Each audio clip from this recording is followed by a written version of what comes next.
who won E3 this year? It was the company that showed off Star Wars: The Fallen Order. Yes, I know, it was EA. It was EA. They No. won It wasn't They EA. showed off Are you their kidding me? new It was IP obviously from Microsoft. Microsoft Is won it. anyone else Who going to wants talk to about sit Bethesda? outside Seriously, on a no block one's at going to you? talk about Bethesda. What about Sony? Miller? You're not It's talking bad about Sony Sony enough. enough. We're We're not not talking talking about about Nintendo when when Nintendo Nintendo has has probably they showed it off. That's what you're trying to tell me. I've had an okay E3 this year. I haven't necessarily been that excited about what's been shown at E3. I haven't watched all of the press conferences, admittedly, but I've watched Microsoft's, EA's, Bethesda's. I need to get around to watching Ubisoft, but I've gone and I've just skimmed through certain press conferences, and it's like they just don't have gameplay. And I always just question why people put so much emphasis on companies winning these press conferences. I was watching Microsoft's press conference, and it was just like an hour and 30 minutes of trailers with the reveal of their new console, which was cool.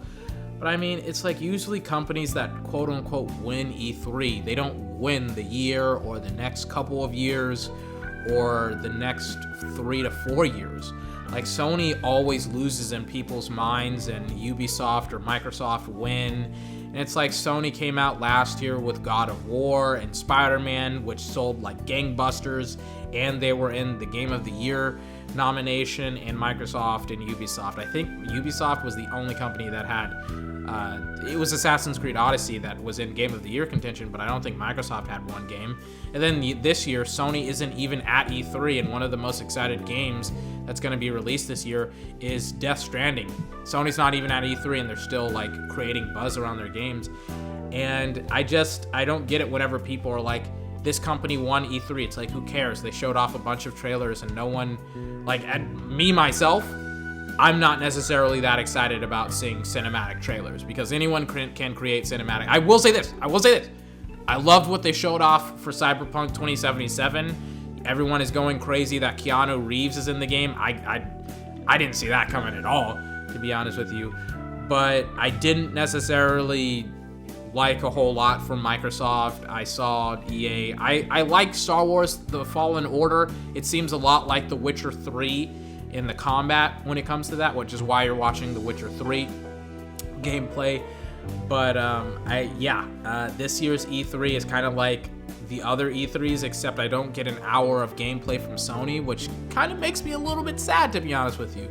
But I think I haven't watched all of the E3 press conferences, and I want to see more from E3. If E3 is going to continue, I think companies, as terrible and as weird as it sounds, I think that companies need to take an EA approach to E3. Not in the sense that they take 10 or 11 minute breaks between each showing, but it's like you have 4 or 5 games that you want to show off.